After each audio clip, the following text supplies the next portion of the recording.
You're watching Old School Gamer Live. Boom shakalaka. Ladies and gentlemen,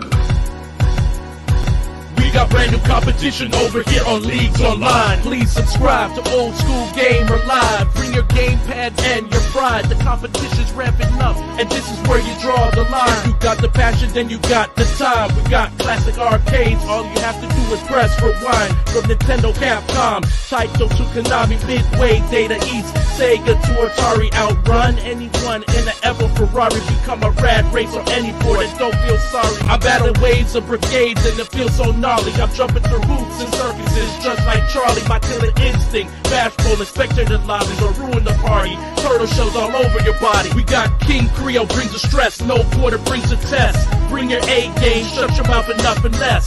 Here's the quest, are you ready for the competition? Recognition on leaderboard beyond our comprehension. Be that one, be that number one guy who will decide on Old School Gamer Live. Welcome, everyone. We got another episode of Old School Gamer Live, slapping you right in the chops. Like usual, I got my pal KC hanging out with me, and we have an awesome guest with us tonight.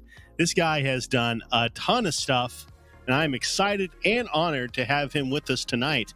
What's up, KC? What's up, man? I don't know if I'm going or coming, but I'm here. He acts like he's been working or something. Look at him. He's pretending real good that he's been working.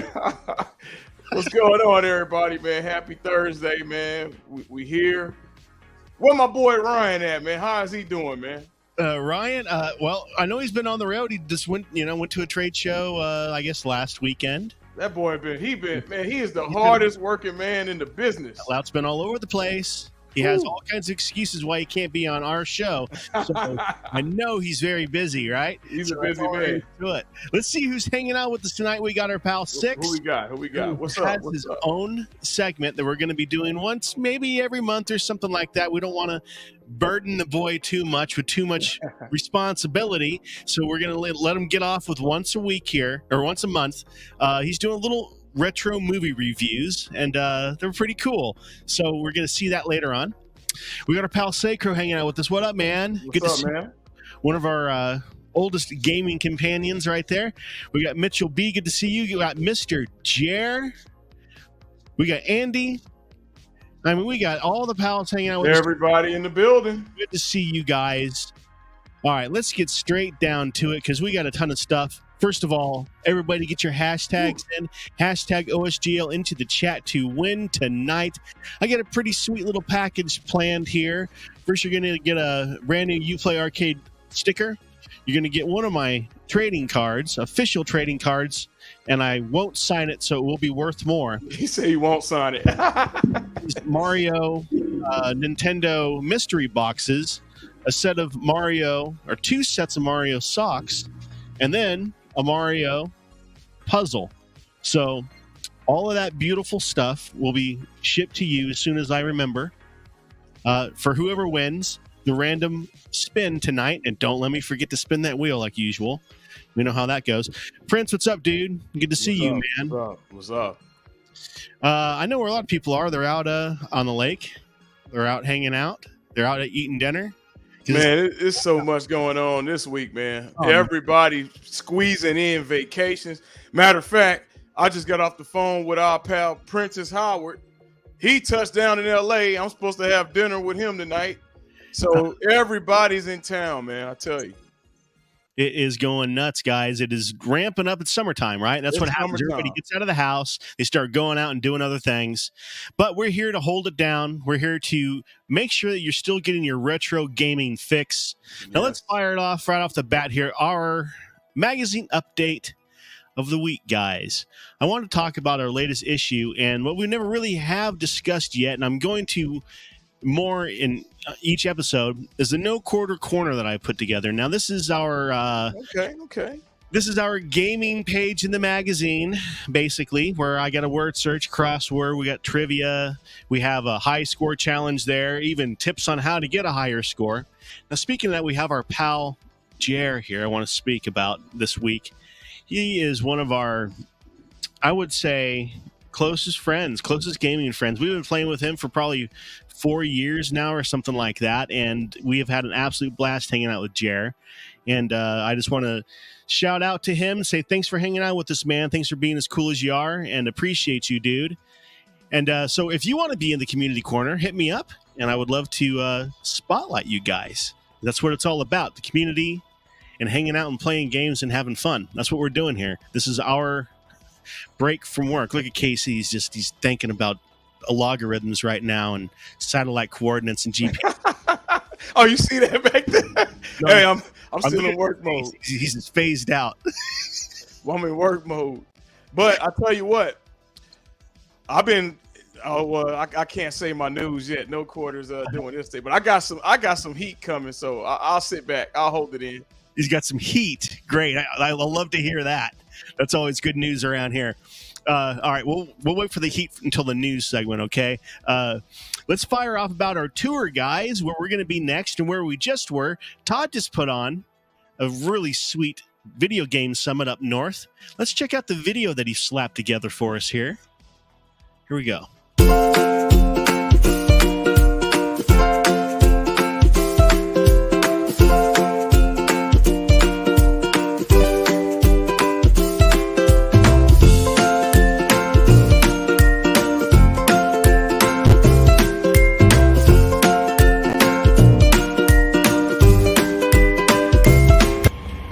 Wouldn't be VGS without a friggin' step in the road. All right, welcome to VGS. Let's go check it out.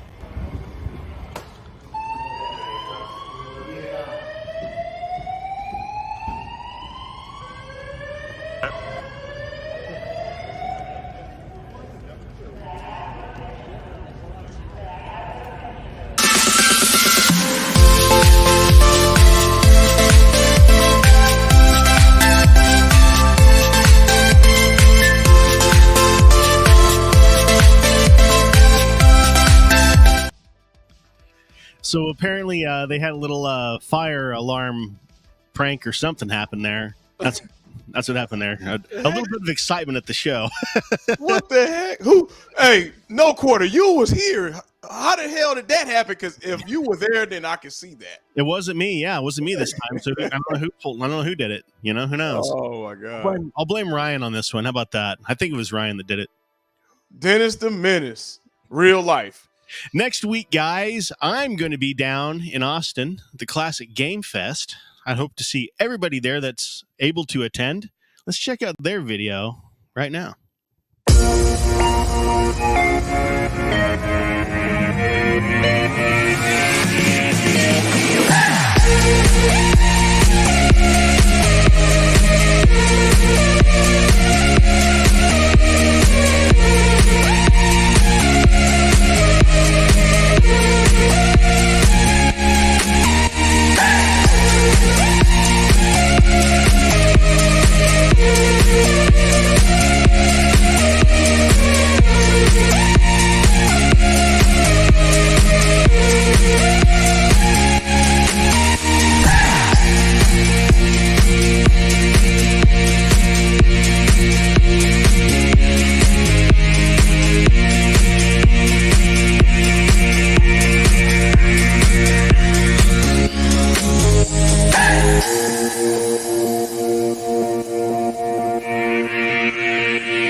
So there you go, guys. I hope to see everybody there, the Classic Game Fest. I'm excited about this one because he puts a lot of emphasis on the live music. Oh, yeah. And I'm excited to see a lot of those live music video game bands. I love that stuff. I want to see No Quarter bring his bass down there, and I better see you hit the stage. Yeah, what am I going to do? I haven't played bass in quite a long time. I would need quite a bit of practice before I could do anything. When you're good, you're good. No quarter. Yeah, It's just like riding a bike. Put a couple beers in me, I'd probably be up there in a split second, huh? Yeah. Bring it. Let's fire over to our news segment, guys. What have you got, Casey? Let's fire off. Oh, man. So heat right off the bat. I got some heat, man. There's two things I like. If you know me, you know. I love space exploration, obviously. I love retro anything. I'm nostalgic, especially for the 70s, 80s, because I have an older brother. So the 70s and the 80s was his era. And I was, I wasn't that old in the 80s, but he was able to really enjoy it. And I would be so envious. But there's a certain game that came up in the 70s, know what I'm about to talk about, and I'm about to show you no quarter because I felt left out because you have a bunch of videos. So now I got a video. Oh, he's got to flex. I got to flex a bit. So I already know that Mr. Jerry's going to say something about this. But check out what's coming out. Can you see my screen? This was one of my segments, Hotshot. Look, I got the graphic pulled up and everything. Oh, I'm sorry, man. And the video already, too. So, all right. We got Lunar Lander Hey, guys. fire that off, man. We got Lunar Lander popping off. If you guys are an Atari fan from back in the day, the original Lunar Lander, I love that game, and I still play it maybe once a week. I have it in my bedroom. I got the cabinet in the bedroom, and I play that freaking thing all the time. It's hilarious. Let's check the promo video for it. That's hilarious. Run it. No.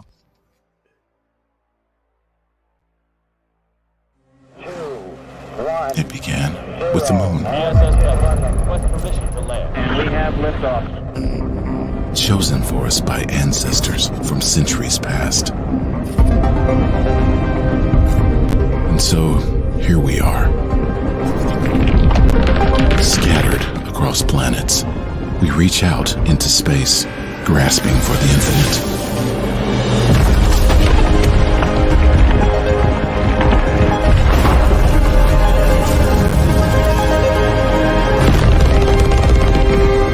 Forebears chose the moon, for they never lived to travel. Beyond.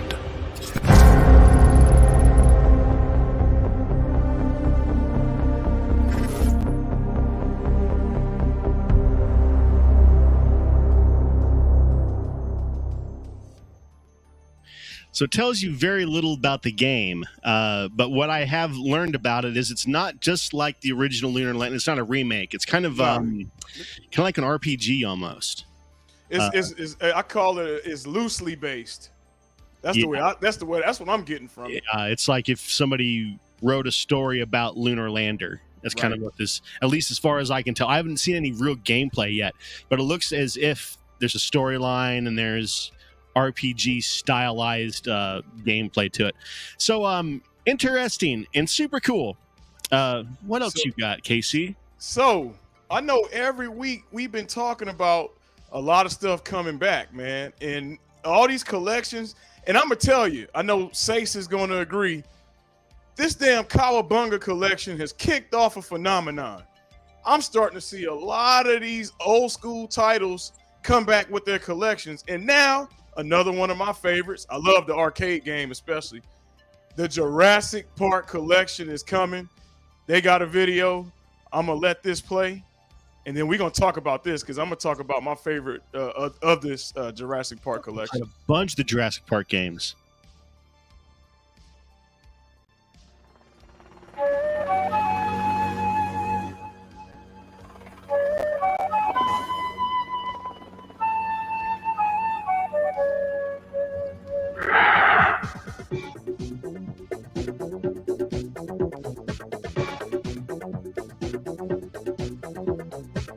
InGen must be eliminated. I will have control of Jurassic Park.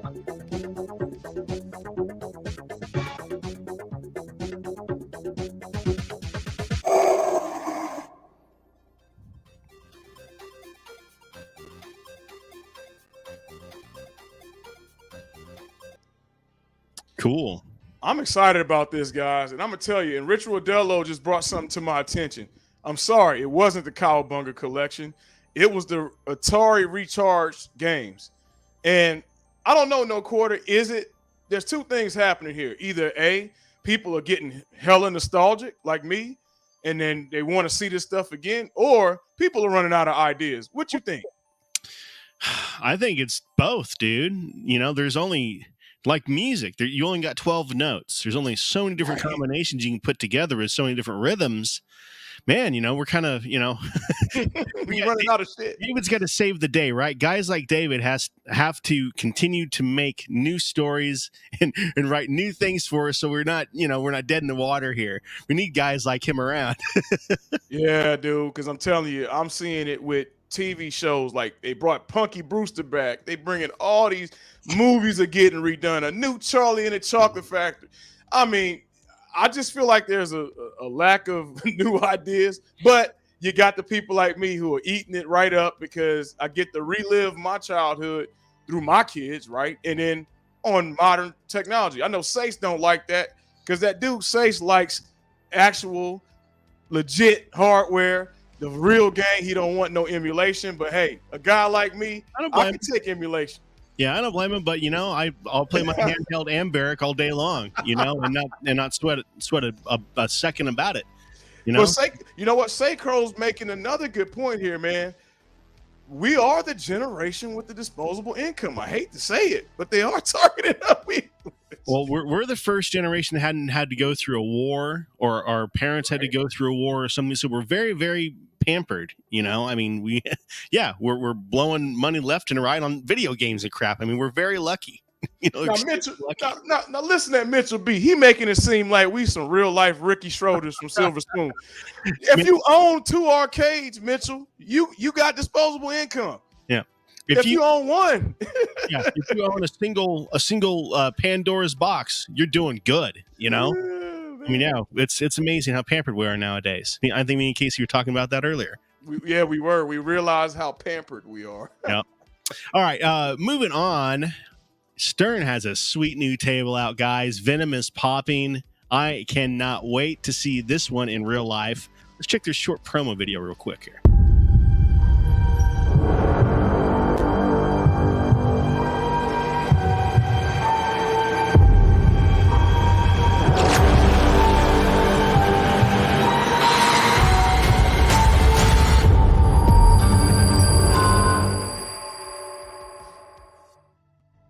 There you go. Looks pretty sweet. I am excited to see that one in person. Like I said, I love all these new Stern tables that are popping. They're absolutely blowing my mind on how cool they are. Casey had to bail, guys. He has a family event. So what we're going to do is bring on our guest now. We're going to bring on David. We are excited to have him on. I am not kidding. He has some really cool credits. I started to do a little bit of research into him, and man, he's done a bunch of stuff. So let's bring him on here. David, how are you, man? I'm doing pretty well. I'm excited to be here. And in case you see off to one side, that brightness, that's not the sun streaming through my window. That's my natural luminescence, man. I'm shining to be here right now. There's a mirror right there. That's what's going on. That's what it is. I get it. It's all cool. It's all cool. So, man, you've written a ton of different books. I mean, let me pull your website up here. This probably isn't even all your books, I would imagine. That is pretty out of date, actually. I published, I actually don't know the exact number, but it's over 30 now. Yeah, I started looking on Amazon, and just book after book after book. Is it mainly nonfiction?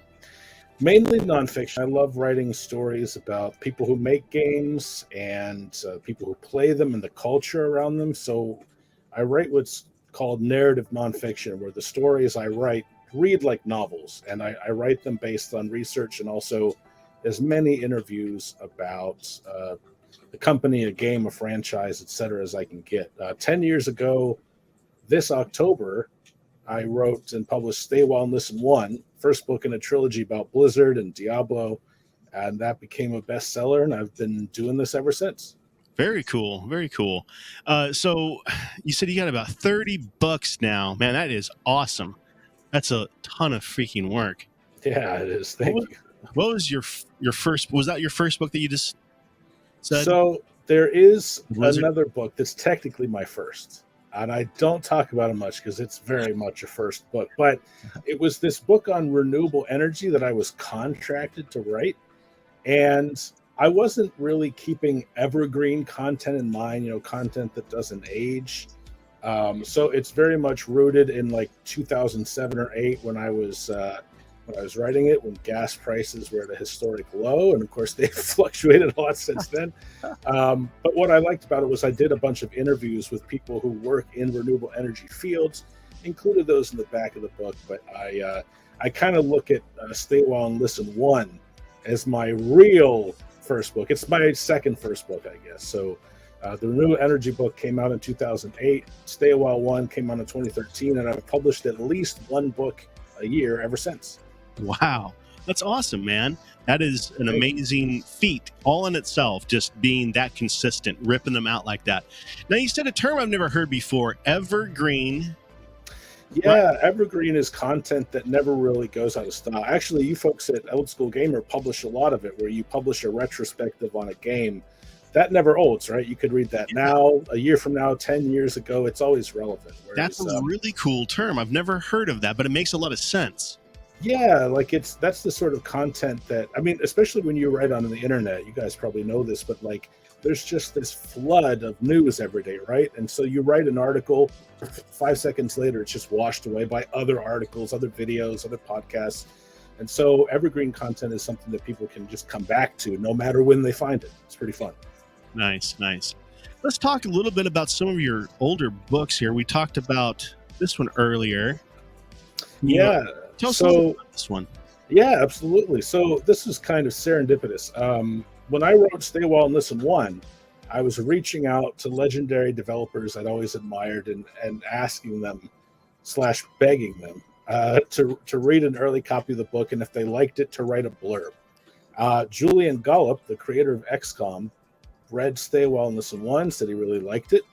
So I rang him up one day and I said, Julian, could I just write about you? And he said, oh, yeah, sure. So Monsters in the Dark, the making of XCOM UFO Defense, is about Julian Gollop's career up to and including the making of the first XCOM. So the book actually charts like from his childhood to the release of XCOM and all the games he made in between. So you can kind of follow along on this journey as he became a better and better designer, leading up to what many consider his masterpiece, the original XCOM.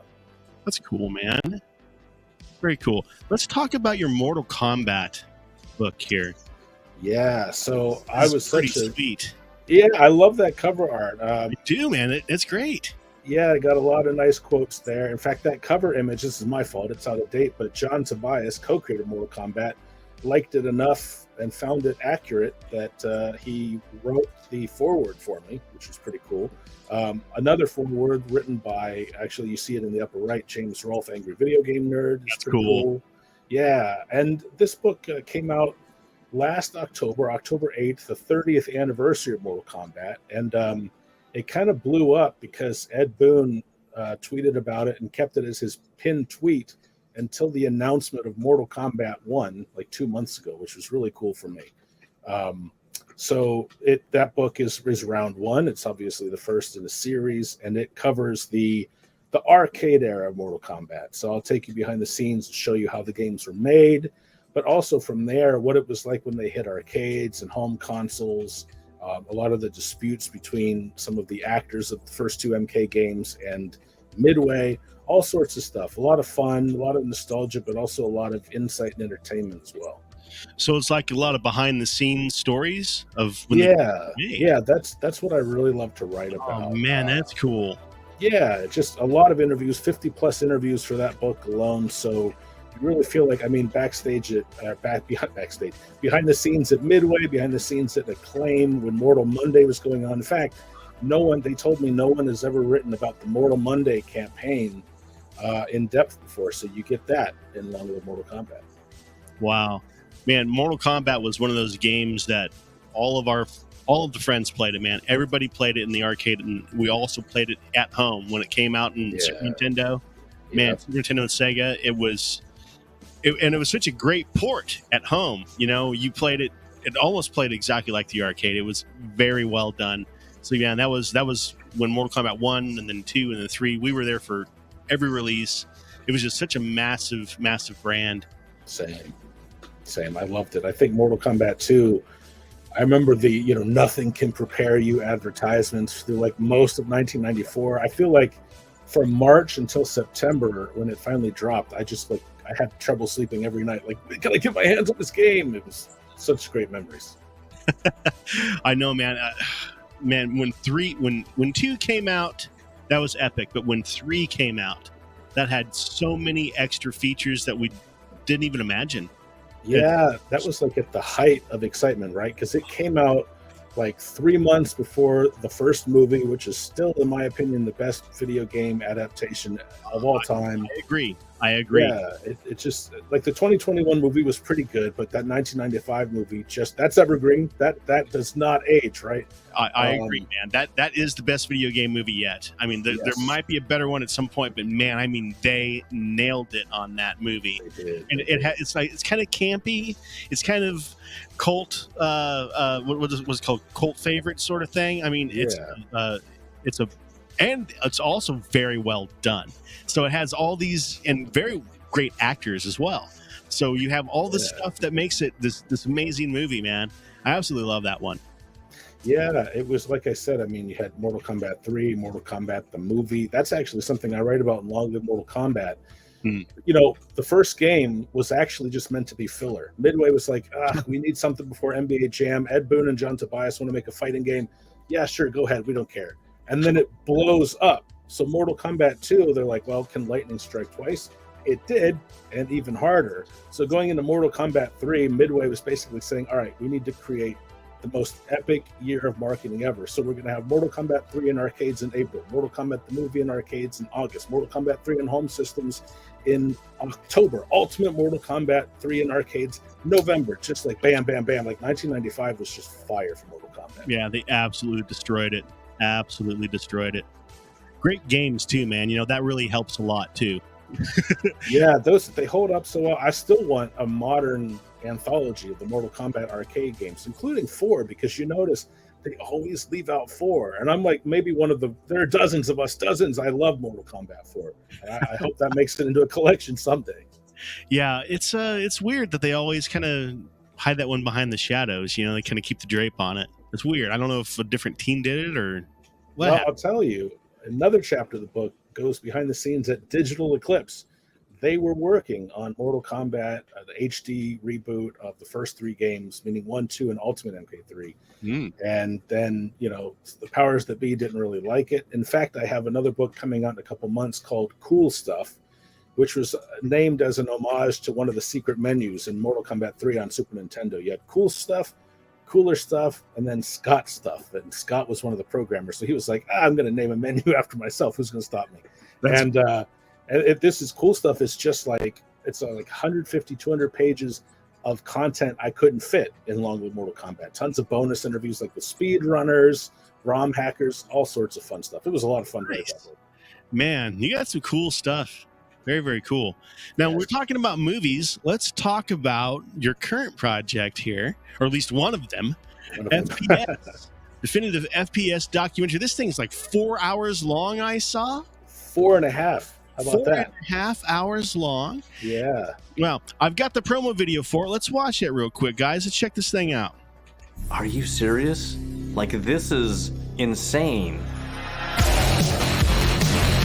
The nature of the 3D world has dictated a new type of gameplay. A step forward into a new technical level. It blew my mind that I actually got to be there. High level. Oh, God. I heard about the BFG. You know what that stands for? Big fucking gun. Oh, shit. Quake was such a big revelation. It was amazing looking. Originally, a lot more like a role-playing game. Nintendo says don't try and do 3D first-person shooters. We kind of just ignored that. We were doing things that no one had ever done before. We pioneered online gaming. You were Duke, and he was a badass. We came up with a system of double kill, multi-kills. When Half-Life came out, it changed everything.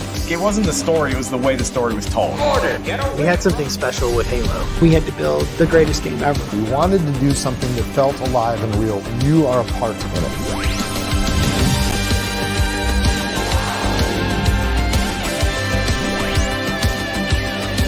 Let's blow people's minds. This is going to be massive.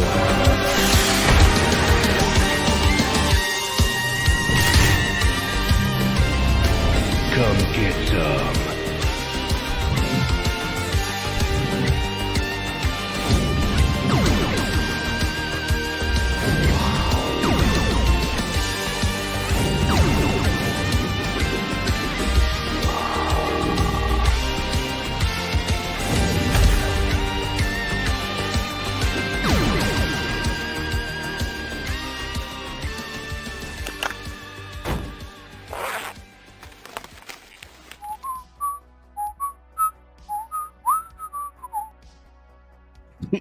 Man, why couldn't you make a documentary about something fun and interesting? You know? No, right? We got like 48. Yeah, thank you. Like my co-director Chris Stratton, he's also our video editor. He and I didn't know each other before this, but for the last 2 years, we've been in the trenches on this thing, gotten really close.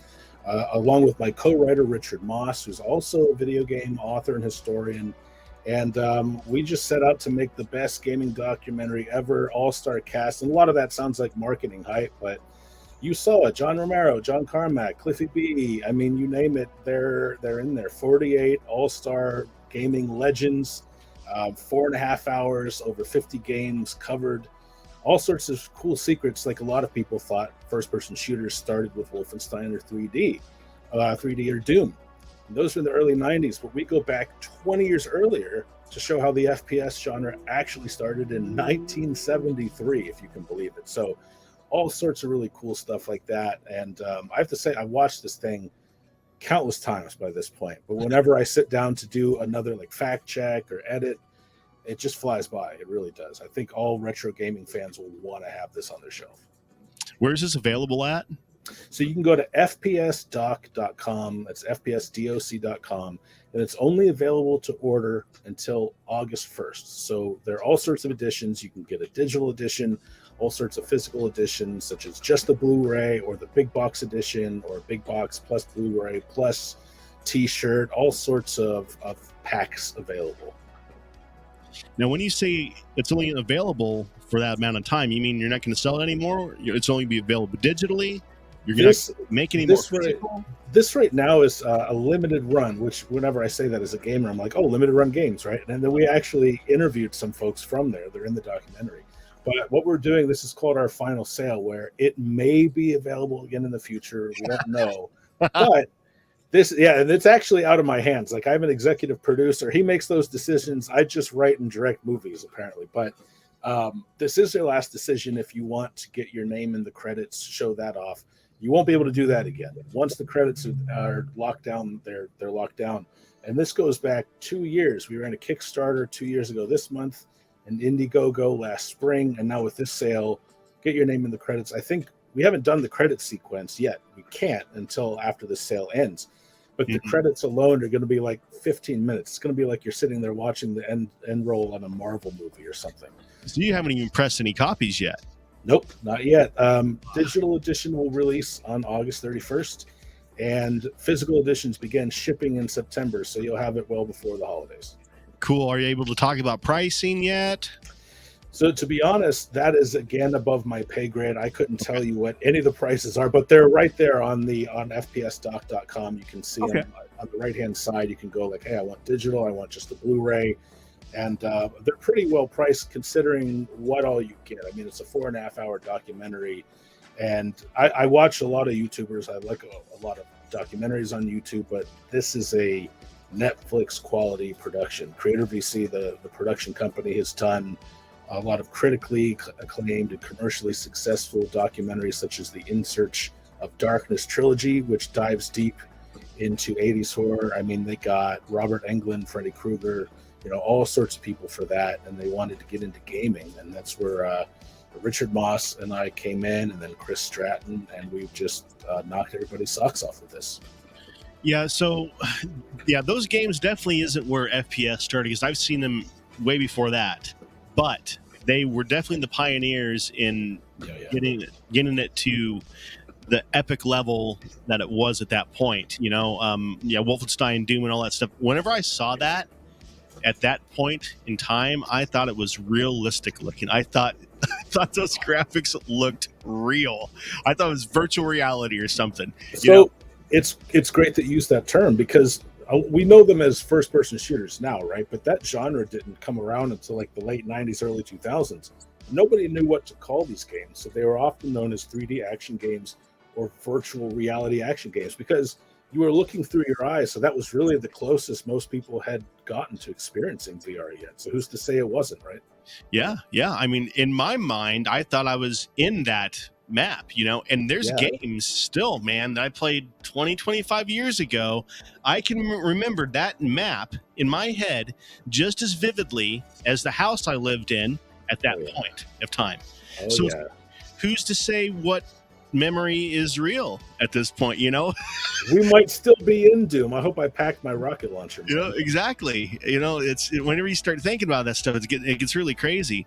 But yeah, man, that's what I love about video games. Is it's the most advanced media yet, because you're getting audio, you're getting video, and it's all interactive.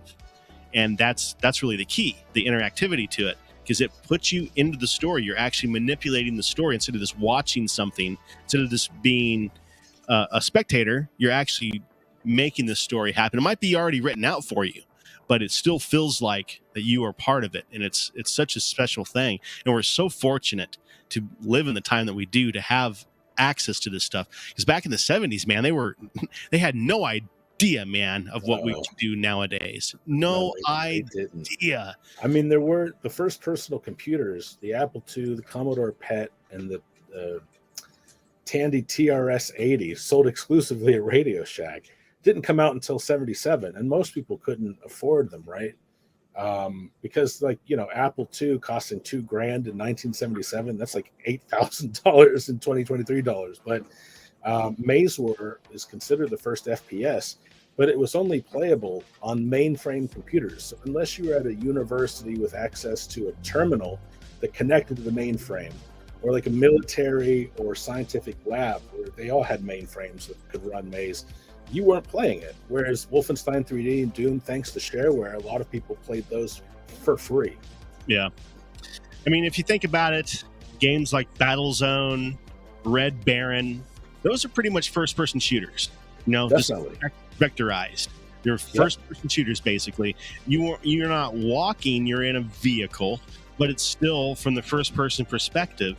So, those are probably the pioneering, or at least some of the very, very...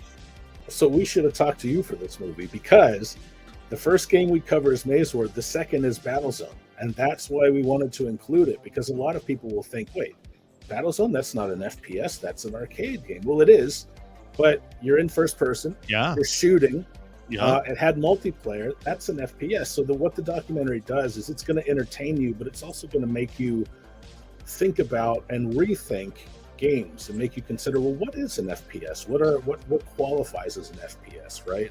We have other, immersive sims, as they're called, like System Shock and Deus Ex. We get into those as well. So they weren't like pedal to the metal action like Doom or Quake or Duke Nukem, but they were in first person. They were shooting, but they also involved a lot of RPG elements as well.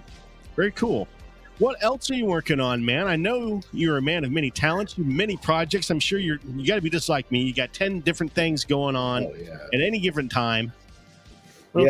So much going on right now. So this year alone, I've signed 3 book contracts, closed on a 4th one a couple days ago, actually. So a lot of stuff in the works there, including a history of fighting games from Bitmap Books that'll be out late next year, early 2025. Can't believe we're already looking at 2025 for some of this stuff.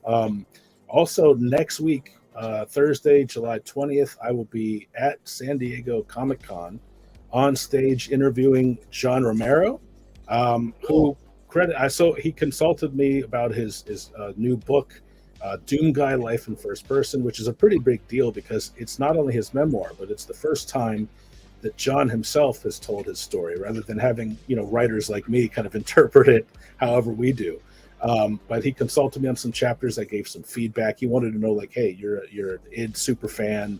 What do you want to know? What do you want to talk about? And in the acknowledgments, he called me the foremost chronicler of FPS history, and also signed my book that way as well. So that was really humbling, and I'm really looking forward to talking with John next Thursday at San Diego Comic-Con. Very cool, man. That is exciting. I love talking to these original developers, man, because they have such an insight. Because they were the guys that did it, right? I mean, they're the ones. Yeah, and so John has even more insight than most because he has this condition, I guess you'd call it, called hyperthymesia, which means some people think, oh, like photographic memory. No, not just photographic memory. He remembers sights, he remembers sounds, he remembers textures. He could literally recall his life to the quality of watching a documentary movie about it. So this guy like writes down, he doesn't just, I think it happened this way. No, it happened this way. And that's how he writes it in the memoir. Boy, he's a massive resource for you, huh? Absolutely. I've talked to him so many times over the years. For FPS, Chris, my co-director, flew to his house in Ireland, and I interviewed John for 5.5 hours straight.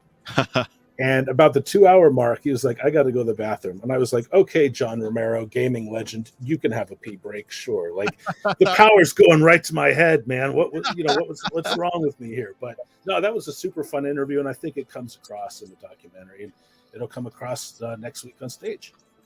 Very cool. Well, where can everybody find you online, man? I guess besides your website, I guess we'll pull that one up again here. Yeah, so davidlcraddock.com from my website. The book section is out of date, but if you go to the homepage, I do update it once every other month or so you can know what's going on, what's available, what I've got coming out. But I'm on Twitter at davidlcraddock. I'm on Threads, which is the hip new thing, at davidlcraddock. Instagram at davidlcraddock. Yeah, you can find me pretty much anywhere. Awesome. Well, David, I appreciate you being on tonight, man. And next time you have a release of a book or a movie or something, let me know. We'll bring you back on. Oh, dude, I love the magazine. I'm a subscriber as well, so I would be thrilled and honored to join you guys anytime. Awesome. Thank you so much, man. You have a great night. You too. Take care. You too. All right, guys, we had David Craddock. What an awesome guy. Just amazing stuff that he's done, and he's not done yet. I can guarantee you that. He's going to continue to create stuff for us, and I absolutely love that. I love having people that are focused on gaming, retro gaming style stuff, and he is on the vein. All right, let's move on, guys. We are going to talk a little bit about our other stuff that we do here. Where's my thing? Here we go. Weekly tournament roundup, guys. We got a ton of stuff going on this week. Before I get too far into this week, next week, or I guess 2 weeks, July 20. Let me get this banner off of here. July 27th, we got our NBA Jam tournament popping, and I am excited about this one. I got my Shaq cabinet. I just got my network switcher in, so we're going to be hardwired in. No excuses now. So we should have super fast internet. We should have everything just absolutely rocking. This should be an absolute blast, so join us for that one. Let me talk about our pals real quick. Raskler and Shotgun Sean, go check them out every Tuesday on That Gaming Show. Everybody loves these boys. They're all over the place doing all kinds of super fun stuff. Go see what they're up to next Tuesday. Our pal Six, he has his own show. Six and Sace, I guess we're going to say, have their own show. Six's Super Ultra Saturday Mega Show. He has been working on Star Tropics, doing a playthrough on that. I think he's finally done on that one. He's focusing on a different game, so you want to get in and check out what he's up to. It's a blast watching those guys. Speaking of that, let's move to the Six and Sace movie review for this week. Let's see what these boys are up to.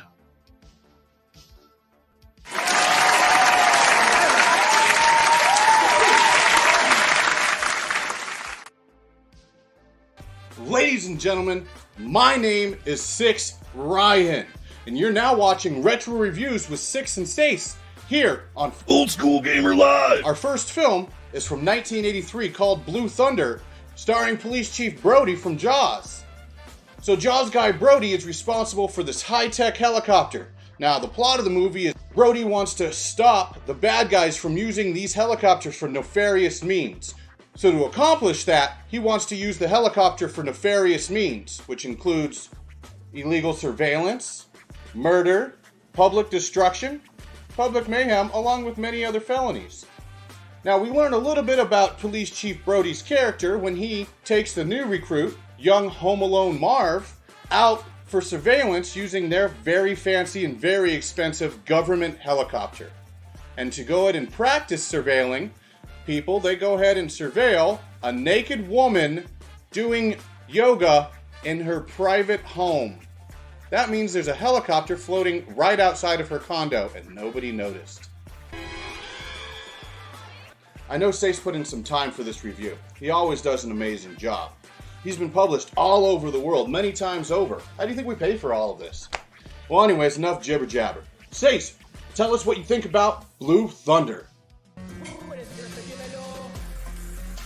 Skip it! Watch Jaws! Very detailed as always. Thanks, Sace. Well, anyways, I'm done here. 6 out!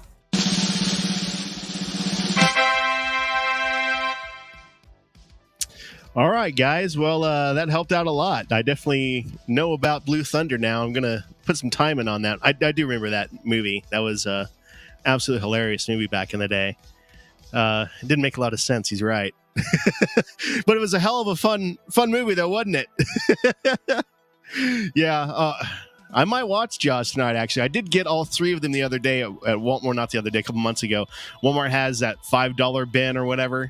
They had all 3 of them in there, so I snapped them up. So I do have all 3 Jawses, so I'm excited to watch them. But all right, let's get back to our weekly roundup here, guys. This week, we have the Old School Gamer Live Weekly Pinball Challenge. We are playing Magic Castle. It's just called Magic Castle. There's like 3 different versions of them. So just the straight up Magic Castle is the one that we're playing. This game, guys, this is really fun. The wife picked this one this week, so she's going to be playing a bunch on this one, trying to get that high score. Right now, I'm at 3 million, I think, 3 million something. But get in on this one, guys. This is an absolute blast of a table. Also this week, MCAP has his Pinball FX table going here. Godzilla versus Kong. Having a blast on that. Go check that one out. That's a badass table. We got some cool stuff going on over in At Games Land. They got season 1 of their challenges and their tournaments. As you can see, we're second week in, running on Burn Rubber. So get your scores in on that, and hopefully you can win something over there. Polycade has their summer showcase popping. Some cool stuff over there. Looping, Super Tank, Robbie Roto, a bunch of classics we love playing. Let's check out their promo video for the summer.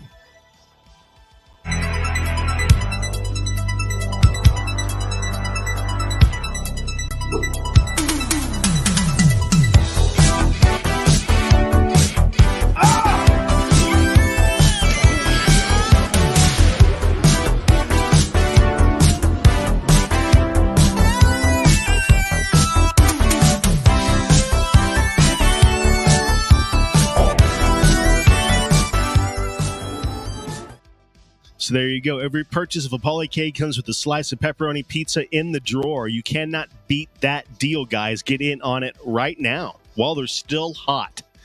Go hang out with us over on the Arcade High Score Challenge Club on Facebook. This is the OGs, guys. This is back before Arcade 1-Up even existed. That's when we were over here playing games, taking pictures with our Polaroid and mailing them in. Sometimes we even fax them in. It was crazy, but back in the day, way back in the day, this is where we used to play our games. Hang out with us over at Retro Games Fun on Facebook. They just had an awesome challenge last weekend. I barely slipped in there. As you can see, I'm very low on the bottom there. But it was Circus Atari. This is a hell of a game, guys. What's really funny about the Atari games is upon first look, first view, you think that there's nothing about them. There's nothing fancy about them. This one actually has a lot of cool stuff to it. You can change where you are on the board. You can where they land depends on how high you're going to jump. All this different stuff. But we had a lot of fun on this one. get over there and vote on the next game of the week right now. It's popping right now, so go and vote. Retro Game Fun. Now, Neo Turf Masters has their July tournament popping. I did play this week, or I guess last week. I got to fire off again this week. Tons of fun on that one. I, of course, I did, what was I? I was five under, so not bad, but not anywhere close to where some of these boys get. They got a couple of guys on there that are, negative 20, negative 25, negative 28 I've seen sometimes. So it's absolutely insane over there. The Neo Turf Master guys, they got it down like to the pixel. It is crazy. I do want to learn some of that stuff at some point. I want to get a little higher end on it, but I don't have the time just yet. Our old school weekly countdown. We got some cool stuff popping this week. Let's pull up this. It is my top 5 shooter titles. I wish old KC was here because he'd be all blubbering about this one, I'm sure. I got Poly on the... Yeah, you can get the Polycade software on PC. It's just called the AGS software. So you don't have to have the Polycade to compete on their leaderboards. So if you want to be in the Polycade universe, you just download AGS on your PC. Hopefully they get it for Mac at some point. But I did get a little PC, and it runs on there very well. So I'm actually able to use it now. But our old school weekly countdown, guys, number 5 for me, Sky Shark. This was one of the only games my dad would let me play back in the day. My dad was all about World War II military stuff, and he loved this game because of the artwork. So, Sky Shark, here you go. I'm allowed to play because the Messerschmitt's on here, right? Number 4, Outzone. This is a beautiful, super fun game. We've played this so much on challenges, guys. It's a great game for high score challenges. You could check that one out if you never played that one. Number 3 is UN Squadron. Absolute banger of a game. I played this all the time on my Super Nintendo. I beat it many, many times. This is a very, very fun one. Go check this one out. I love the upgrades on it. Very cool. Number 2 for me, Smash TV. This was epic. Every time I saw this in the arcade, I had to play this thing because I loved the dual stick aspect of it. I thought that was so cool, being able to move one direction and shoot in a different direction. I thought that was beyond cool. Number 1 for me, guys, and this is a big number 1 for me, is Gradius 3. Hands down, my favorite shooter. I love the upgrades. I love the stages. I love the music on this game. I love the bosses. There's really... I think it's the best shooter around. Still. I love that game. All right, our game of the week last week, guys, was Bad Dudes. Let's pull that up here. Get my Ant Stream pulled up. Where are you? Ant Stream. All right. Let's see where our scores were on that. Oh, Bad Dudes. See if anybody... I think I did get whipped on this one, if I remember correctly. Let's see what we got. Yep. KC, that's right. We played this one live last week. KC came out on top on that one live. That was hilarious. So, yeah, congrats to old Bottlenose. This is the one where Corrupt gave the code. Gave the code away, and he almost won it. He almost won his code back. That's hilarious. But KC slipped on by, just barely squirreled by there. That's awesome. So this week's game of the week, guys, is something I never played before. I've never seen this one. Who Dares Wins 2. So get in on this one on Antstream. I'm going to fire this off right now. They got another, some Zypho character there. Looks like he's from Britain with his little Sinclair sort of hotshot over there. Let's see here. What's going on with this game? Let's full screen this thing. And I can get rid of that. It's a lot of work by myself here. I need to get paid double tonight, I think. I'm going to demand double pay, overtime. All right, let's see here. I did play this just a little bit a couple days ago when I picked it.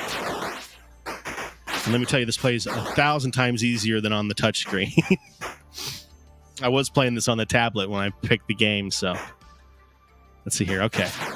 Yeah, this is amazingly easier. Is that for me to pick up? I think so. Yeah, I already died. This is as far as I've ever gotten on this game. I wonder if I can go left and right as well. Let's see here. Nope. Only can progress forward. Oh no, why did I got all the frazzled there, guys. I got a little frazzled. Well, you like the list? Cool, man. Yeah, Robotron is another one of those guys. I know I'm with you on that. Robotron, I love that one, man.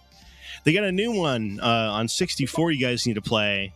I have it on the Uplay cabinet as well. It's called Robotron. Oh, geez, I can't remember what it's called. But it's a blast. It's in 3D.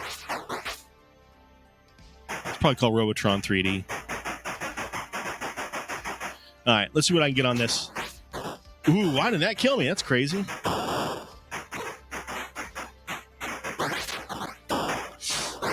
Wow. I wonder if this is this just bullets or what is this? All right. That's as far as I've got. Let's see if I can not get shot with a... That's it. That's it. Yeah, you're right, man. This is one of those games that it's basic enough that you feel like, man, I can do better. I can do better. I'm going to give it one more run. We're going to call it. Then we're going to spin the wheel, guys. We're going to spin the wheel and see who won this amazing Nintendo package I put together here. I'm almost out of Nintendo stuff. I'm going to have to go buy some more stuff. I will tell you these little mystery things that I found. They're really cool. They have little coins in them, metal coins. Ah! Well, so much for that. Let's see where I'm at here. I think it was 750 was my highest score. Let's see here. Yep, 750. Anybody else play it yet? Say Crow. He probably just did it. Let's see what it says. One day. No? Well, good score on that one, man. That's our game of the week, guys. Let me pull up my Chiron one more time. Where are you? Game of the week. Who Dares Wins 2. What a weird name, huh? Who Dares Wins 2. There it is. All right, let's pull up our wheel here. See what Sad Sack I get to ship something to. We got 5 entries. We'll give you guys another 20 seconds to get your entry in. Remember, guys, hashtag OSGL. OSGL. I will show you one more time. You're going to get yourself a Nintendo cartridge puzzle, which would look badass hanging on the wall. Glue that thing together, look awesome. You're going to get one of my new holographic Uplay Arcade Central stickers. You're going to get a little piece of kindling here that burns very quickly. You're going to get one of these Nintendo mystery packages, which, well, like I said, is very cool. And 2 pairs of brand new socks. So, sorry for Christmas and your birthday. You're already covered. So there you go, guys. Here we go. We're going to spin it right now. We'll get it pulled up here. Oh, no. All right. Who's going to win? Mr. Jer? Bad guy, Mike Worley. All right, my friend. I think you just barely got in on that, dude. That is hilarious. Look at this. The last comment. That's amazing. You lucked out, dude. All right. Hit me up after the show on the Facebook page, the Old School Gamer Facebook page, and we will get you settled and squared away. Well, guys, I appreciate everybody hanging out with me tonight. I think we're at the 1 hour mark, so we're going to call it a night. I hope everybody had fun. I know I did. I love doing the show. I love hanging out with you guys every single week. And we're going to continue to do it as long as we're alive. You know, simple as that. As long as Casey doesn't have something more important, some sort of family stuff going on, he will be here as well. So you don't have to put up with looking at my ugly mug so close. And I apologize about that. So we'll see everybody next week on Thursday, 7 p.m. We got, it's going to be a short show because I'm going to be on the road on Friday. Now, we will be streaming live on Saturday from the show. Let's get the graphic pulled up real quick. Saturday, we will be live at the Classic Game Fest. So don't expect much for Thursday, but Saturday I'm going to be walking around doing a bunch of stuff, hopefully doing some interviews with some friends, and just checking out what's going on there. I'd like to even stream some of that live music. So join us on Saturday for a pop-up stream. And I will see everybody then. You guys have a great night, and I'll see everybody next week. Boom shakalaka! Hey everybody, it's Tim Kitcher here, the voice of some of your favorite video games like NBA Jam and NFL Blitz. And I'm here to talk to you about Old School Gamer Magazine. It's the magazine for retro gaming, and it's exploding. Kaboom!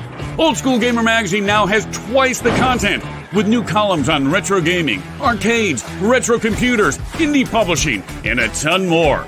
Plus gaming history, memories, and modern excitement in every issue. Find out when conventions are happening and what you might have missed at others around the country. Print issues come out every other month, and if you want to go green, digital options are available.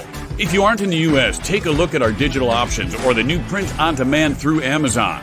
This massively expanding magazine is all yours in print and digital for just $50 a year in the U.S., $75 in Canada, or digital-only subscriptions, including all of our back issues for just $20 a year.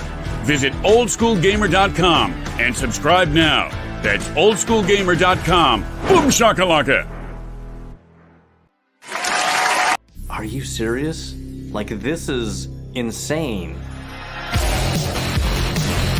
The nature of the 3D world has dictated a new type of gameplay. A step forward into a new technical level. It blew my mind that I actually got to be there. Eye level. Oh, God. I heard about the BFG. You know what that stands for? Big fucking gun. Oh, shit. Quake was such a big revelation. It was amazing looking. Originally, a lot more like a role-playing game. Nintendo says don't try and do 3D first-person shooters, and we kind of just ignored that. We were doing things that no one had ever done before. We pioneered online gaming. You were Duke, and he was a badass.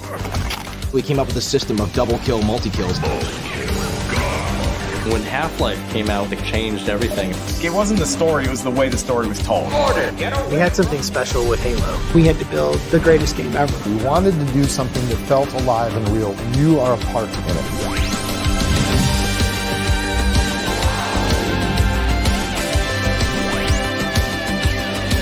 Let's blow people's minds.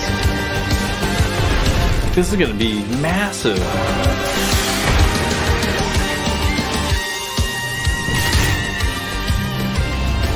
Come get some.